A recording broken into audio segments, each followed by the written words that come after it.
ශ්‍රද්ධාව කියන එකේ තේරුම බුදුන් දහම් සඟුන් පිළිබඳව විශ්වාස කිරීම, පිළිගැනීම, කර්මඵලය පිළිගැනීම, හොඳ නරක පිළිගැනීම, අවබෝධයේ තියෙන තරමට ඒක බලවත් මේ දෙක කියන ශ්‍රද්ධාව කියලා. ඒ ශ්‍රද්ධාවට විරුද්ධ ගතිය තමයි අශ්‍රද්ධාව. වැරදි දෘෂ්ටිය, කර්ම විපාක නොපිළිගැනීම, ඒ පිළිබඳව සැක කිරීම, මේ සියල්ලම ශ්‍රද්ධාවට විරුද්ධයි. මේ සියල්ල ඇති වෙන කල්හි ශ්‍රද්ධා පලා යනවා. ඉතින් තමන්ගේ సంతානෙ ඇති වෙන්නටම අවශ්‍ය නැහැ. ඒ සම්බන්ධයෙන් දේශනාවක් ඇහෙනකොට, කරුණක් ඇති වෙනකොට, කවුරුහරි කරුණක් කියනකොට, ඒ වෙලාවේදී ඔබගේ ශ්‍රද්ධාවේ සෙලවීමක් වෙනවා. විශ්වාසයේ දෙදරනවා නම්, සැකයක් ඇති වෙනවනේ. ඒක ඇති වෙන්න පුළුවන්. සෝවාන් වෙනකන් මේක වෙන්නට පුළුවන්. නමුත් මතක තියාගන්න, ඒක ඇති වෙනවා යනු අර අශ්‍රද්ධාව නැමැති සතුරා ඔබගේ ශ්‍රද්ධාව නැමැති බලය හෙළුවා කියන එක. එහෙමවත් සෙලවෙන්නේ නැත්තම් අන්න ඒක ශ්‍රද්ධා බලයක්. කාටද මේක උනේ? සූරම්බට්ට. සූරම්බට්ට මානවකයා කල්ප ලක්ෂයක් පෙරම් පුරපු කෙනෙක්. එතුමා අන්‍ය තීර්ථකයන්ගේ ශ්‍රාවකෙක්. එක දවසක් බුදුරජාණන් වහන්සේ සූරම්බට්ටගේ නිවසට වැඩම කළා. එතුමා කල්පනා කරා එතුමා බුදුරජාණන් සරණ ගියපු කෙනෙක් නෙවෙයි. මේ ශ්‍රමණ බෞද්ධ ගෞතමයේ උසස් කුලයකින් ආපු කෙනෙක්. ශාස්ත්‍රීය කුලයේ රජකම තිබිච්ච කෙනෙක්. ඒ වගේම ලෝකයේ බොහොම ගෞරව බහුමානයට પ્રાપ્ત වෙච්ච කෙනෙක්. රජවරු බව සලකන කෙනෙක්. ඒ නිසා මෙවන් සමාජයේ වැදගත් මිනිස්සෙක් මගේ නිවසට ආවම මගේ පිළිගැනීම විශ්වාසය අදාළ නැහැ. මම යන්න ඕනේ එතුමා පිළිගන්න. මොකද නිවසට ඇවිල්ලානේ ආගන්තුකයෙක් ලෙස. වැදගත් කෙනෙක්, රජෙක්ගේ පුතෙක්. ඊළ වන්දනා කරා. වන්දනා කළා ගෙදරට වැඩමුවා. දානි පිළිගන්නවා. විශ්වාසයක් තිබුණේ නැහැ. බුදුරජාණන් වහන්සේ දන් වළඳලා අවසානයේදී එතුමාට ගැළපෙන ධර්මයක් දේශනා කළා. ඒ ධර්මයේ කෙලවර මෙතුමා සත්‍ය අවබෝධ කළා. බොහොම පිළිසඳර කතාවකදීලා බුදුරජාණන් වහන්සේ පිටත් වුණා.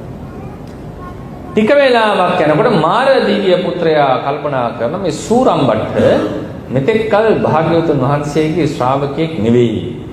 මගේ වසඟේ හිටපු කෙනෙක්. බලන්නට ඕනේ බැරි වෙලා හරි මාගේ වසඟේ ඉක්මෙව්වද නැද්ද? අනිත් ශ්‍රාවකයෝ වගේ. මොකද කරේ? අමාරු පරීක්ෂණයක් කරා. මොකද්ද? බුද්ධ වේශයෙන් එතුමා වෙත ආවා. දෙතිස් මහා පුරුෂ ලක්ෂණයන්ගෙන් යුක්තව. මොකද ඔවුන්ට තියෙනවානේ රූප වෙනස් කරගන්න බලම් බව. බුදුරයන් වහන්සේම පාත්‍ර සිවුරු දරනවා වගේ ඇවිල්ලා ආපහු නිවස ඉස්සරහට ආවා. මේ වෙලාවේදී සූරම්බට්ට කල්පනා කරනවා බුදුරජාණන් වහන්සේ ආපහු හැරලා එන්නේ අපිට වගේ අපි නම් සමහරලාට අමතක වෙනවා. පත්කඩේ අමතක වෙනවා. එහෙම නෑ බුදුරජාණන් වහන්සේ. බුදුරජාණන් කියලා කියන්නේ ඒ සෑම දෙයක් ගැනම අතිශය සතිමන්ත හැම දෙයක් ගැනම හිතලා කටද. ඒකනේ ඉතින් බුදුවරයෙක් කියලා කියන්නේ. බුදුවරයෙක්ගේ ආපසු ගමනක් නැහැ. මොනවා හරි විශේෂ සිදුවීමක් උත්තර එන්නේ. මොකද දන්නේ නැහැ. දැන් දන්නේ නැහැ බුදුහමතුරු වගේ තමයි පේන්නේ. බුදුහමතුරු කියලා විශ්වාස කළා. මොකක් හරි විශේෂ සිදුවීමක්. පොඩි දෙයක් නන් නෙවෙයි. ගිහිලා ඇව්වා සමා ස්වාමීනි දැන්නේ දන් වළඳලා ගියේ. මොකද ආපහු වැඩි. ඒ වෙලාවේදී මේ මාරයා කියන බුද්ධ විලාසෙන් අම්බට්ටය මට පොඩි වැරදීමක් වුණා. මගේ බණේදී. අපිත් ඔය සමහර වැරදුනම හදනවනේ බණවලනේ. මගේ බණේදී පොඩි වැරද්දක් වුණා. මම කිව්වා පංච උපාදානස්කන්ධේ සියලු රූප, සියලු වේදනා, සියලු සංඥා, සියලු සංස්කාර, සියලු විඥාන අනිත්‍යයි කියලා. తాවකාලිකයි. ඒ කියන්නේ දිව්‍ය තලයක උපන්නත්, බ්‍රහ්ම තලයක උපන්නත් මේ සියලු සංස්කාරය අනිත්‍යයි කියලා මම දේශනා කරා. ඒක පොඩි වරදක් තියෙනවා අම්බට්ටේ. සමහර සංස්කාර ධර්මයෝ නිට්ටයයි. මම මේ වරද්ද හරි ගස්සන්න ආන්නේ කියලා කිව්වා. මේක මේ වෙන කෙනෙක් අහපු තොරතුරක් නෙවෙයි. දැන් උදාහරණයකට අපි ධර්මයේ කියනකොට වෙන කෙනෙක් කියනවා අන්න අහවල් දේ හොයාගත්ත අහවල් දේ වුණා. ඒ නිසා මේක වැරදි කියලා කියනකොට එහෙම දෙයක් නෙවෙයි. මේ බුද්ධ විලාසයෙන් ඇල්දෙන මේ අම්බට්ට දන්නේ නැහැ මේ මාරයා කියලා. බුදුරජාණන් වහන්සේව දැන් ඇවිල්ලා කියන්නේ අනිත් පැත්තට. ඒ වෙලාවේදී මෙතුමා කල්පනා කරනවා අමෝඝ වචනා ජිනා හිස් වචන කතා කරන්නේ. බුදවරු වචනයක් කතා කරනවා නම් හිතලා මතලා කල්පනා කළ අවබෝධයෙන්මයි කතා කරන්නේ. මේ නම් බුදුරජාණන් වහන්සේ විය නොහැකි. මොකද තමන්ට ප්‍රත්‍යක්ෂයි. යංකින්චි සමුදය ධම්මං සබ්බන්තං නිරෝධ ධම්ම. යමක් හේතුන් නිසා හටගනී නම් ඒකාන්තයෙන් නිරුද්ධ විය යුතුයි කියන එක තමනුත් අවබෝධ කරලා. එතුමා ඒකාන්තයෙන් තීරණය කරනවා මේ නම් බුදුරජාණන් වහන්සේ විය නොහැකි. හැබැයි මෙවන් ක්‍රියාවක් සිද්ධ කරන්න බුදුන්ට අපහාස වෙන විදිහට මෙවන් වූ ක්‍රියාවක් සිද්ධ කරන්න නම් මේ සුළුපටු කෙනෙක් වෙන්න බෑ. අනිවාර්යෙන් මාර්යා විය යුතුයි. ඇහුවා මාර්යා නේද?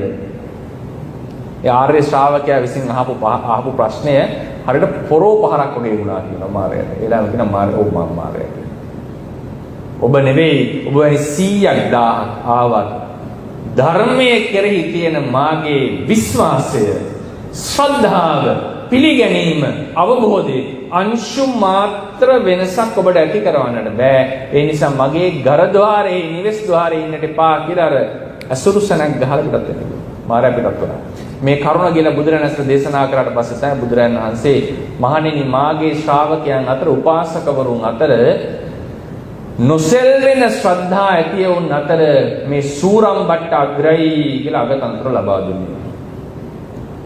මේ පින්වතුනි ශ්‍රද්ධා බලය මැනිච්ච තැනක්. ශ්‍රද්ධා බලය කියලා කියන්නේ මේක අන්ධ භක්තිය නන් නෙවෙයි මතක තියාගන්න. කෙනෙක්ට හිතෙන්න පුළුවන් කර්ම විපාක පිළිබඳ නුවණ, බුදුන් දහම් සංගුම් පිළිබඳ නුවණ මේක හුදු භක්තියක් නේද? මේක හුදු විශ්වාසයක් නේද? ඒ විශ්වාසය අන්‍ය ආගමිකයන්ට තියනවා නේද? එහෙනම් මොකද්ද මේකේ වෙනස? මේ කියන්නේ දැඩිව පිළි අරගෙන ඉන්නද කියලා නෑ. ඒක නෙමෙයි කියන්නේ. ඒක චංකී සූත්‍රයේ අනුසාරයෙන් තේරුම් ගන්න.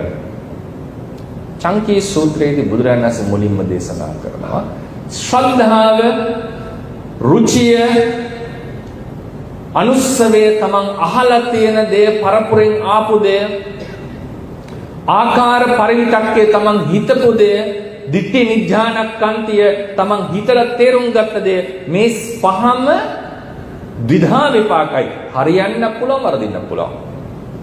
හැබැයි යමෙක් නිවැරදි ධර්මයේ දේශනා කරන ශාස්ත්‍රවරයෙක් ළඟට ගිහිල්ලා ධර්මයේ අහලා ක්‍රමානුකූලව ධර්මයේ තේරුම් ගන්නකොට යම් ශ්‍රද්ධාවක් උපදී නම් ඒ ශ්‍රද්ධාව නිසා සද්ධා ජාතෝ උපසංකමති උපසංකමන්තෝ පෛරුපාසති ආදී ලෙසට ඒ අවබෝධයෙන් යුක්තව දෙවෙනි ශ්‍රද්ධාවක් උපදී නම් මේ ශ්‍රද්ධාව ස්ථාවර ශ්‍රද්ධාවක්, ආකාරවතී ශ්‍රද්ධාවක්. එවන් ශ්‍රද්ධාවක් ගැන මේ කියන්නේ. එහෙම නැතුව මගේ අම්මා බෞද්ධ නිසා, අපේ වර්ගයේ බෞද්ධ නිසා, අපි ඉපදුනේ බෞද්ධ පවුලක නිසා, ඒ නිසා මම මේක අරගෙන එහෙම එකක් නෙමෙයි කියන්නේ. එහෙම ඉතින් හැමතැනම සමානයිනේ. තේරවාදයේ හැටියට එහෙම හරි ශ්‍රද්ධාවේ පිහිටීම යහපත් දේ සාරකලා තියෙනවා. ඒක වෙනම දෙයක්. නමුත් මෙතන බලයක් වන්නේ පින්වතුනි. සූරම් බට්ටගේක බලය උනේ අවබෝධය, සෝවාන් මාර්ග ඥානයක් සමග පැමිණි ශ්‍රද්ධාව සොලවන්නට බැරි එක. ඒ නිසා ප්‍රත්‍යඥ සත්‍යය පවා අවබෝධඥානය, ධර්මඥානය, භාවනාඥානය, Taman පුරුදු කරන ප්‍රතිපත්තියෙන් ඇතිවෙන ඥානය, අවබෝධය, අධ්‍යක්ීම මේවා තුලින් යම් ශ්‍රද්ධාවක් ඇති වේ නම් ඒ ශ්‍රද්ධාව නොසෙල්විය හැකි මට්ටමට පත් කරගත යුතුයි. එහෙනම් ඒ ශ්‍රද්ධාව ඇති කරගන්නට තියෙන තව තවත් බණ අසමින් ධර්ම මාර්ගයේ නියැලීම. එවන් වූ කෙනෙක්ට තමයි ස්ථාවර ශ්‍රද්ධාව මුල් බැසගෙන පහළවන්නේ. ඒ නිසා මේ ශ්‍රද්ධාව බලයක් ලෙස හඳුන්වන්නේ හුදු විශ්වාසය නෙවෙයි. එතනදී මෙහෙම මතක තියාගන්න. Tamanට යම් යම් කරුණු සම්බන්ධයෙන් අවබෝධඥානෙ එනකොට සමහර කරුණු නොතේරෙනවා වෙන්නද පුළුවන්. එතකොට තමයි හිතන්නේ මේ දේවල් ප්‍රත්‍යක්ෂ නම්, මෙතෙක් දේරුම් ගත දේවල් ප්‍රත්‍යක්ෂ නම්, මට ප්‍රත්‍යක්ෂ නම්, එහෙනම් මට ප්‍රත්‍යක්ෂ නොවන දෙයක් මේ ධර්මයේ දේශනා කරපු දේ සත්‍ය විය හැකි කියන උපකල්පනයෙන් ඔහු ඒක පිළිගන්නට පටන් ගන්නවා. ඒ නිසා මේකෙන් මම අදහස් කරන්නේ සියල්ලම අවබෝධ කරගෙන විශ්වාස කරනවා කියන එක නෙවෙයි. එහෙම වුණා නම් ශාස්ත්‍රවරයෙක් අවශ්‍ය නැහැ. ඒ මොනවා නම් බුදුරජාණන් වහන්සේ අග්‍රවන්නේ නැහැනේ. දැන් අපි හැමෝම බුදු වෙනවනේ. සමහර දේවල් කියන විශ්වාසයේ මත පදනම්. හැබැයි මේ විශ්වාසය Taman ලැබූ ප්‍රත්‍යක්ෂයේ මත පදනම් වෙච්ච එකක්. මේ දේවල් මට ප්‍රත්‍යක්ෂයි, මේ තාක් දේවල් මට පැහැදිලි, මේ කියලා තියෙන දේවල් සත්‍යයි. එසේනම් මට විශේෂ නොවන දේවල් සත්‍ය විය යුතුයි කියන උපකල්පනයේ විශ්වාස කිරීම. ඒ සමහර කරුණු. හැබැයි බොහෝම කරුණු ශ්‍රාවකයන්ට අවශ්‍ය වෙන මූලික ධර්ම නිවන් මාර්ගයේ තියෙන සියලු කරුණු ප්‍රත්‍යක්ෂ කරගත හැකියව. එනිසා මේ ශ්‍රද්ධාව කියලා කියන්නේ ඥානයේ මත පදනම් වෙච්ච විශ්වාසයක් තියෙන්න ඕනේ. ඒක නොසෙල්වෙන බවට පත් කරගන්න ඕනේ. නොසෙල්වෙන බවට පත් කරගන්න ඕනේ. මොන කරුණු ඇසුණත් මොන දර්ශන ඉගෙන ගත්තත් Tamanට පුළුවන් නම් කර්මයේ විපාකයේ පිළිබඳ නොසෙල්වෙන ස්ථාවර අවබෝධයක පිළිගැනීමක සිටින්නට බුදුන් දහම් සංගම් පිළිබඳ ස්ථාවර අවබෝධයක සිටින්නට බුද්ධත්වය ලැබිය හැක්කක් බව තේරුම් ගන්නට පිළිගන්නට අන්ධ භක්තියනේ. ඇයි ඒ උදාහරණයකට කිව්වොත් බුදු වෙනවා යනු කියලා කියන්නේ එකපාරට මේ මොකක්වත් වෙන එකක් නෙවෙයි. Tamanගේ సంతානය යමක මහා ප්‍රාතිහාර්ය පාන්නට පුළුවන් මට්ටමට සර්වඥතා ඥාන මට්ටමට ක්‍රමානුකූලව කාලයක් තිස්සේ පුරුදු කරලා පුහුණු වෙලා ලබන අවස්ථාවක්. ඒ ගමන යන්නට පුළුවන් බව තේරෙන්න ඕනේ. ඒක හේතුඵලය අනුසිද්ධ වන්නේ. මේක තේරුම් ගත්ත කෙනා බුද්ධත්වයේ පිළිගත්තා කියන එක. මේ බුදුරජාණන් වහන්සේ ඉපදුනේ ආවල් දිහාවේද මේ දිහාවේද කියන කතාව නෙමෙයි මෙතන අදාළ වෙන්නේ. බුදු වෙන්නට පුළුවන්ද? බුද්ධත්වයේ ලබන්නට පුළුවන්ද? බුදුවරයෙක් පහළ විය හැකිද? මේ సంతානය බුද්ධත්වයේ දක්වා දවසක දියුණු කරන්න පුළුවන්ද බැරිද? මෙන්න මේ කියන ආභෝධඥානය. එවන් වූ තත්වයකට පත්වෙච්ච කෙනෙක් දේශනා කරන්නා වූ ධර්මය ඒකාන්තයෙන් නෛර්යානික බව, නිර්වාණ ධාතුවක් පැවතිය හැකිද? සසරට අවසානයක් තිබිය හැකිද? සසරෙන් වෙන් වූ අවස්ථාවක් තියනවාද නැද්ද? මෙන්න මේ කියන දේවල් ආභෝධ ඥානයට සහ විශ්වාසයට පැමිණීම ශ්‍රද්ධාව. ඒක නොසෙල්වෙන මට්ටමකට තියෙන්න ඕන.